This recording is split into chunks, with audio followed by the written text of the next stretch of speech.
Maggi से बनाई रसोई।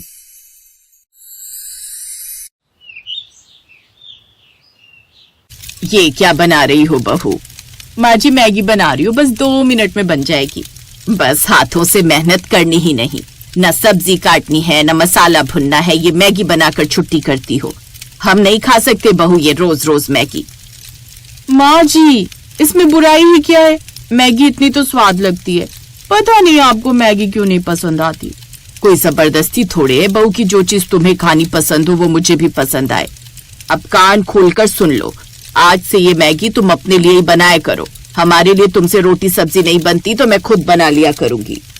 ठीक है, जैसी आपकी मर्जी। बताओ ये कलयुग है, बहू के होते हुए भी बूढ़ी सास रोटी बनाए। अब यही दिन देखने रह गए थे। कमला आलस में रहकर खाना बनाने से कतराती थी।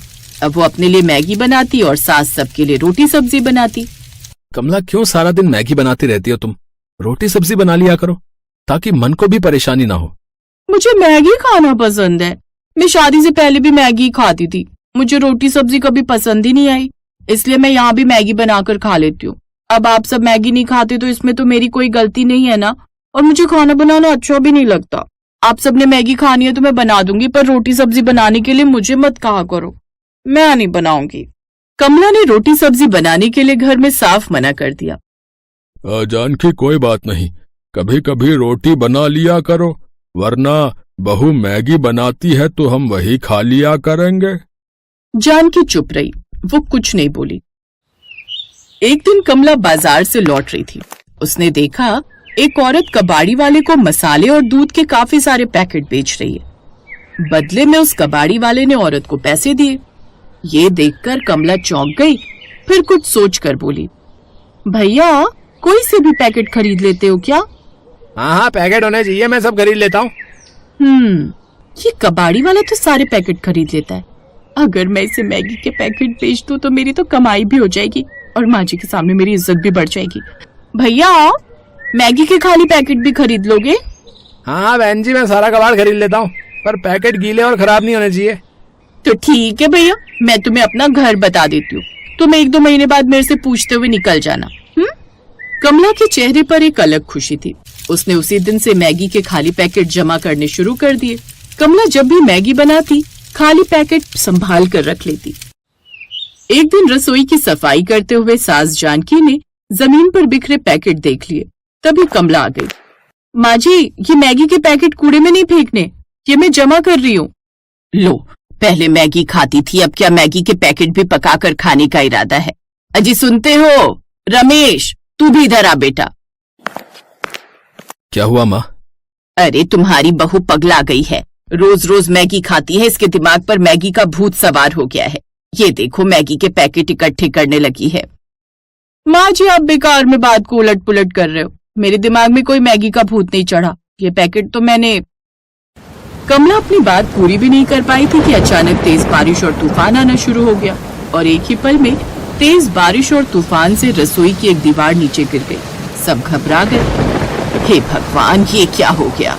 मैं बोल रहा था बापू कि रसोई की दीवार कमजोर है, पक्की करवा लेते हैं। अरे मुझे लगा मॉनसून अभी ज्यादा आया नहीं है, कल बोल आया था मजदूर को, मुझे क्या पता था आज इतनी तेज बारिश और तूफान आ जाएगा।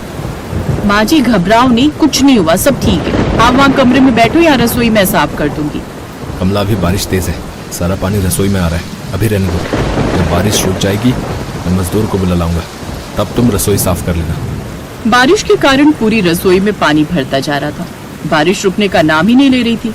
इसी वजह से कोई मजदूर भी मिट्टी पत्थर का काम करने को राजी नहीं। मैंने बात की है मदन से, बोल रहा है बारिश में दीवार सूखेगी ही नहीं, बनाते से गिर जाएगी, इसलिए अभी दीवार बनवाने का कोई फायदा नहीं है। पर ऐसे रसोई को खुला थोड़ी छोड़ देंगे, रात भर पीछे की दीवार खुली रहेगी तो जानवर और चोरों का डर रहेगा। रसोई की दीवार गिरने से खतरा तो है, पीछे सारे खेत हैं, कोई भी खुली रसोई देखकर अंदर आ जाएगा, या तो हम सारी रात सोए नहीं। सब लोग परेशान थे, पर कमला का दिमाग कुछ और ही सोच रहा था। उसने पति रमेश से मोबाइल फोन मांगा और फोन में इस परेशानी से जल्दी कैसे बच सकते हैं ये उपाय ढूंढने लगे। तभी कमला ने देखा लोग पन्नी और बोरियों को सिलकर जोड़कर दीवार बना रहे हैं, जिससे कुछ समय के लिए कैसी दीवार बन जाएगी जो बारिश भी रोक देगी और बाकी सब परेशानियों से भी सुरक्षित रखेगी। अगर मैं भी ऐसी दीवार खड़ी कर दूं तो रात भर की परेशानी दूर हो जाएगी, पर इसके लिए मुझे ऐसे किसी सामान की जरूरत पड़ेगी। पर ऐसा क्या ढूंढूं जो मजबूती से दीवार बन जाए? तभी कमला की नजर मैगी के ढेर सारे पैकेट्स पर गई और उसे आइडिया मिल गया आइडिया।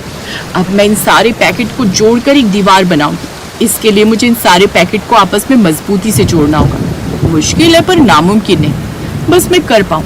सबसे पहले मुझे इन पैकेटों को इस तरह से जोड़ना होगा कि वे एक मजबूत दीवार की तरह खड़े हो सके। मेरे पास सिलाई मशीन तो है नहीं, तो मुझे इन्हें सुई धागे से ही जोड़ना होगा। उसने मैगी के खाली पैकेटों को एक एक करके आपस में सिलना शुरू किया। इन खाली पैकेटों से क्या कर रही है बहू? दीवार बना रही हूँ। कमला, क्या तुम ठीक हो? इन पैकेटों से दीवार कैसे बनेगी? मतलब पहले रसोई में मैगी खाई जाती थी, आज रसोई मैगी से बनाई जाएगी भाई। जी बाबूजी, आप सब बस देखते जाओ, ये काम करेगा, मुझे पूरा विश्वास है। पता नहीं क्या फालतू के काम लेकर बैठ गई है। कमला ने बिना रुके काम किया। उसने मैगी के पैकेटों को एक के ऊपर एक और एक के बगल में एक सिलकर एक बड़ा लचीला पर्दा बनाना शुरू कर दिया। ये दिखने में अजीब लग रहा था, लेकिन कमला की लगन देखते ही बन रही थी। कुछ ही घंटों में उसने एक ऐसा पैनल तैयार कर लिया जो रसोई की टूटी हुई दीवार के हिस्से को ढक सकता था। हालांकि वो पूरी तरह से मजबूत ईंट की दीवार जितनी नहीं थी, लेकिन ये बारिश और हवा को रोकने के लिए पर्याप्त थी। अब बस इसे वहां लगाना है। रमेश और ससुर ने कमला की मदद की। उन्होंने मिलकर मैगी के पैकेटों से बने उस बड़े पर्दानुमा पैनल को रसोई की टूटी दीवार पर खड़ा कर दिया। मुझे विश्वास नहीं हो रहा, इन मैगी के खाली पैकेटों से तुमने सच में एक दीवार बना दी। मेरी बहू तो सच में समझदार निकली, मैं तो तुम्हें आलसी समझती थी। कमाल है कमला बहू, ये तो सच में काम कर गया। बारिश का पानी आना बंद हो गया है। हाँ कमला, तुमने तो कमाल कर दिया। मैंने कभी सोचा भी नहीं था कि ये खाली पैकेट इतने काम आ सकते हैं। तभी तो तुम्हारा फोन मांगा था। मैंने फोन में इस तरह की दीवार बनानी सीख ली थी और मेरी मैगी के पैकेट काम आ गए। पर बहू, बात बीच में अधूरी रह गई। तुमने ये मैगी के पैकेट इकट्ठे क्यों किए थे? कमला ने सास को सारी बात बताई। पर अब तो ये पैकेट बारिश में गीले हो गए और थोड़े खराब भी हो गए हैं। अब इन्हें कैसे बेचोगी? माँ जी, मुझे इन खाली पैकेट की कीमत मिल गई है। जरूरत पर जो चीज काम आए वही तो सबसे कीमती होती है। मैंने सही कहा ना माँ जी? कमला की बात सुनकर सबके चेहरों पर मुस्कुराहट आ गई।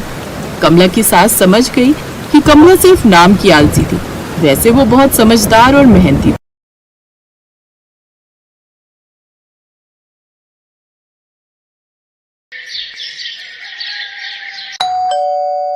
आ गई तू? माँ, बहुत भूख लगी है, कुछ खाने को बना दो जल्दी से। बता क्या खाएगी? माँ, सबसे जल्दी तो मैगी बनती है ना। मुझे पता था कि तू मैगी ही खाएगी। चल हाथ मुंह धो ले, मैंने पहले से ही बना कर रखी है तेरे लिए। सच में माँ? मैं बस अभी आई फिर तो। ये कहानी है रिया की, जिसे मैगी बहुत पसंद थी। वो हमेशा खाने के लिए अपनी माँ से मैगी ही मांगती थी और जब घर में कोई नहीं होता था तब भी वो खुद मैगी बनाकर खाती थी।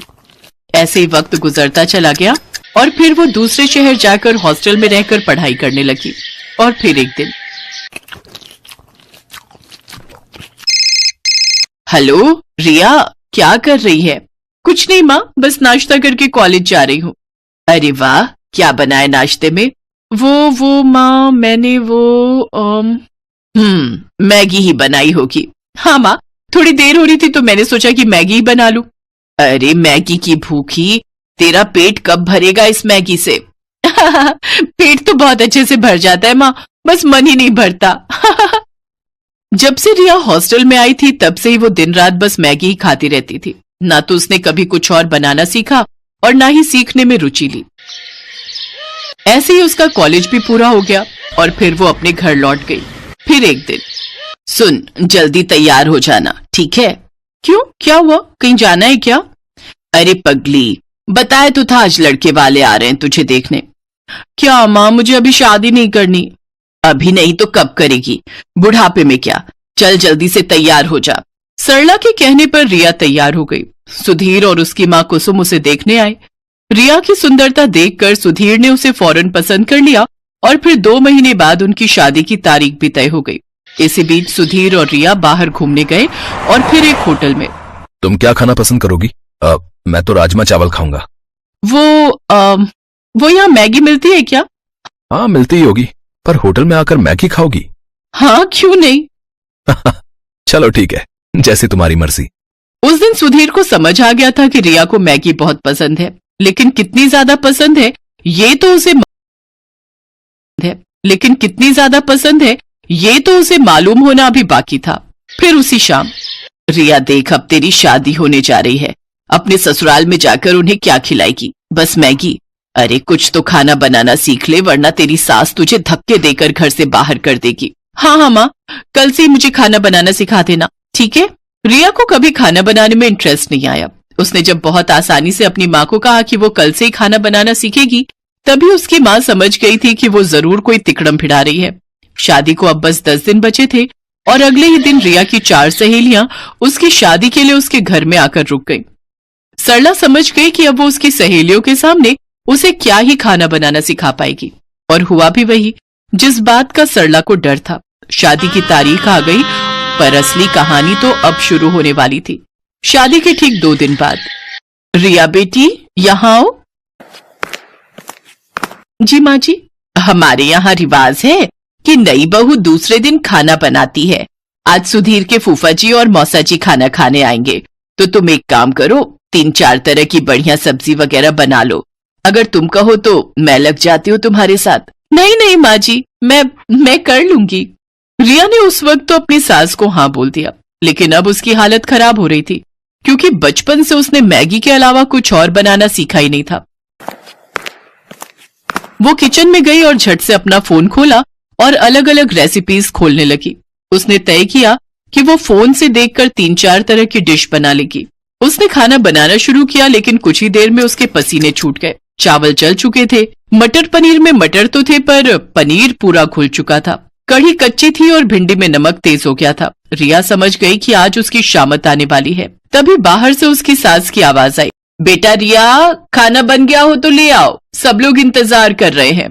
उसने झट से बर्तन गैस पर चढ़ाए और उनमें पानी उबलने के लिए रख दिया, और ठीक 10 मिनट बाद वो खाने की टेबल पर उन्हीं बर्तनों को लेकर आई। अरे वाह, बहू ने तो काफी कुछ बना लिया। लाओ बेटा, बड़ी जोर की भूख लगी है। हाँ भाई साहब, सही कहा, भूख तो जोरों की लगी है। जैसे ही मौसा जी ने पहला बर्तन खोला, वो चौंक गए, क्योंकि उसमें मैगी थी। है? बहू ने तो मैगी बनाई है? दूसरा बर्तन खोलिए भाई साहब, उसमें होगा कुछ। मौसा जी ने जब दूसरा बर्तन खोला तो उसमें भी मैगी ही थी। इसमें भी मैगी है? जी, ये वाली वेज मैगी है मौसा जी। अच्छा, और बाकी बर्तनों में कौन सी मैगी है बहू रानी? जी, वो तीसरे वाले बर्तन में मसाला मैगी और उस वाले में अंडा मैगी है। खाकर देखिए, बहुत बढ़िया बनाई है मैंने। रिया की बात सुनकर उसकी सास कुसुम ने अपना माथा पीट लिया, और उधर सुधीर के फूफा जी और मौसा जी एक दूसरे का मुंह ताकने लगे। लेकिन रिया ने इस घटना के बाद भी खाना बनाना नहीं सीखा। उसकी सास कुसुम ही सबके लिए खाना बनाती थी। फिर एक दिन कुसुम खाना बनाते हुए अचानक किचन में बेहोश हो गई और फिर अस्पताल में। देखिए, अब इनकी उम्र हो रही है, बेहतर है कि ये ज्यादा से ज्यादा आराम करें, और हाँ, खाने में इन्हें हेल्दी फूड दीजिए, जैसे सूप, पनीर, दूध, दही, अंडे से बनी चीजें। घर का खाना खाएंगी तो जल्दी से ठीक हो जाएंगी, वरना कमजोरी बढ़ती ही जाएगी और फिर बड़ी मुश्किल हो जाएगी। रिया और सुधीर कुसुम को घर ले आए, लेकिन रास्ते भर ना तो कुसुम ने और ना ही सुधीर ने उससे कुछ कहा। फिर अगले दिन जब कुसुम सोकर उठी, तब चलो अब फटाफट सबके लिए नाश्ता बना देती हूँ। जैसे ही कुसुम किचन में जाने लगी, तभी रिया उसके पास आई। उसके हाथों में पराठे और सब्जी थे और आंखों में आंसू। पराठे जले हुए थे और सब्जी कच्ची थी। कुसुम ने मुस्कुराकर रिया के सिर पर हाथ फेरा और बोली, कोई बात नहीं बेटा, ऐसा करो, मेरे लिए कुर्सी डाल दो रसोई में, मैं बताती जाऊंगी और तुम बनाती जाना, फिर देखना सब ठीक से बनेगा। उस दिन से कुसुम रिया को हर रोज खाना बनाना सिखाने लगी, और रिया भी अब दिल लगाकर सीखने लगी। 6 महीनों तक रिया ने मैगी को हाथ तक नहीं लगाया, और अब वो बहुत बढ़िया खाना बनाने लगी। उसकी सास कुसुम भी अब पहले से तंदुरुस्त हो गई थी। फिर एक दिन जब रिया अपने कमरे में थी, तभी उसकी सास वहां एक कटोरा लेकर आई। लो रिया, खाना खा लो। अरे माँ जी, मैंने खाना बनाया हुआ है, आपने क्यों? अरे मैगी बनाई है तुम्हारे लिए, मुझे भी तो तुम्हारा थोड़ा ख्याल रखना चाहिए ना।